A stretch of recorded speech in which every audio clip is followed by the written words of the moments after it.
ថ្ងៃនេះគឺខ្ញុំមកចែករំលែកតាក់ទងនឹងការប្រើថ្នាំក្អកដែលគ្រោះថ្នាក់នៅលើក្មេងដោយសារតែកូនតូចៗមិនទាន់ចេះខ្ជាក់ស្លេះឬក៏ញើសសម្បោរចេញមកខាងក្រៅទេអញ្ចឹងក្អកគឺជា reflex មួយដែលល្អដើម្បីបញ្ចេញស្លេះទាំងអស់ហ្នឹងចេញមកខាងក្រៅអញ្ចឹងនៅពេលដែលប៉ាម៉ាក់ដែលមានកូនតូចៗហើយឈឺមានការក្អកកណ្ដាស់កុំចង់ព្យាបាលឲ្យជាលឿនពេកtrongចំណុចនេះខ្ញុំចង់និយាយថាការប្រើប្រាស់ថ្នាំទប់ក្អកឬក៏ទប់កណ្ដាស់មិនឲ្យកូនក្អកឬក៏កណ្ដាស់សោះមានន័យថានៅពេលដែលម្ដាយឬឪពុកនៅពេលដែលលេងឮសូរកូនក្អកឬក៏កណ្ដាស់សប្បាយចិត្តហើយមិនថាគិតថាកូនខ្លួនឯងនឹងជាហើយប៉ុន្តែករណីមួយចំនួនគឺវាពិតជាគ្រោះថ្នាក់នៅពេលដែលយើងប្រើថ្នាំដោយមិនបានពិនិត្យឲ្យបានត្រឹមត្រូវមានន័យថាយើងមិនបានជួបគ្រូពេទ្យពិនិត្យឲ្យបានត្រឹមត្រូវយើងទៅប្រើថ្នាំដែលក្អកទប់ក្អកកម្រិតខ្ពស់គឺធ្វើឲ្យក្មេងលេងក្អកកាលណាក្មេងលេងក្អកគឺ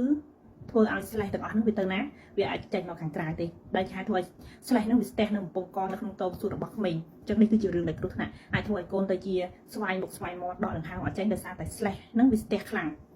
ដូច្នេះហើយបានជានៅក្នុងឡុងពេលក្អកដាស់សាយបើសិនជាយើងចាប់អារម្មណ៍ថាកូនយើងថយមុំឬក៏ថយញ៉ាំអាការៈហ្នឹងគឺអាចមានស្លេះច្រើនហើយអញ្ចឹងត្រូវតែប្រញាប់យកកូនទៅពេទ្យដើម្បីធ្វើការព្យាបាលក្រៅពីការប្រើថ្នាំដើម្បីកាត់បន្ថយការក្អក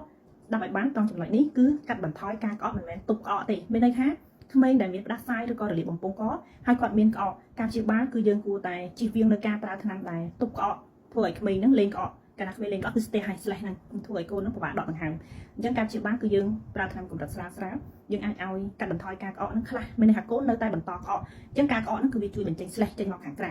ក្រៅពីនេះគឺការលាងសម្អាតច្រមុះរបស់កូន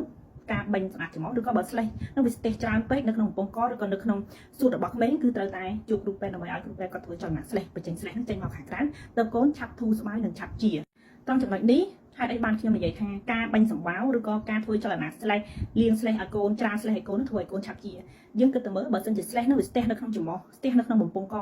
ហើយកូនពេលហ្នឹងមុំបានអត់អញ្ចឹងថយឯងមុំថយញ៉ាំក៏ថយដែរថយញ៉ាំហើយថយមុំទៀតអញ្ចឹងនៅពេលហ្នឹងកូនថយញ៉ាំថយមុំប្រព័ន្ធការពារក្មេងក៏ខ្សោយសុខភាពក្មេងគឺកាន់តែខ្សោយអញ្ចឹងនៅពេលដែលយើងច្រាលអាស្លេះហ្នឹងចេញមកខាងក្រៅគឺធ្វើឲ្យក្មេងហ្នឹងញ៉ាំបានលេងបានដកដង្ហើមស្រួលអញ្ចឹងពេលហ្នឹងគាត់ប្រព័ន្ធការពារសរីរាង្គរបស់គាត់ហ្នឹងក៏រឹងមាំតាមនឹងដែរហើយជំងឺក៏វាឆាប់ជាទៅតាមនឹងដែរ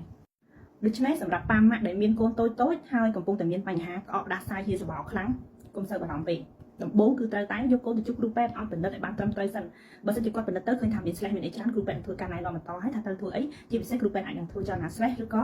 បាញ់សបោបាញ់ឲ្យដើម្បីសម្អាតយកសបោនឹងចេញទៅស្លេះនឹងចេញអស់ទៅកូននឹងធូរទៅតាមហ្នឹងប៉ុន្តែជាទូទៅការធ្វើចលនាស្លេះបាញ់សបោសម្អាតនឹងក៏ដោយវាមិនបានផលភ្លាមទេមានថាធ្វើមួយថ្ងៃហ្នឹងមិនទាន់បានផលភ្លាមទេវាធូរបានតែមួយថ្ងៃហ្នឹងទេស្អែកឡើងកូននឹងអាចចាប់ផ្ដើមមានស្លេះនៅឡើងវិញអញ្ចឹងពេលហ្នឹងគឺគ្រូពេទ្យអាចនឹងឲ្យថ្នាំដើម្បីកាត់បន្ថយនៅការផលិតស្លេះកាត់បន្ថយនៅការផលិតស្លេះខ្លះមានន័យថាពេលខ្លះគឺកូននៅតែបន្តក្អកបន្តកណ្ដាស់គ្រាន់តែកាត់បន្ថយជាងមុនតែប៉ុណ្្នឹងឯងបើមិនជាយើង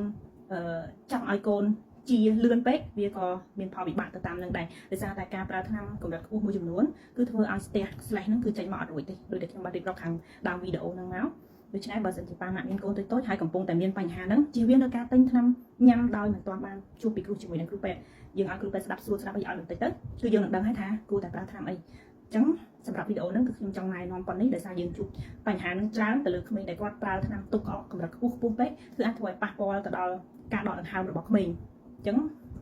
បើសិនជាមានសំណួរអីផ្សេងទៀតគឺអាចសួរនៅក្នុងវីដេអូនេះបានខ្ញុំនឹងព្យាយាមឆ្លើយតបអរគុណច្រើនជួបគ្នានៅវីដេអូផ្សេងទៀត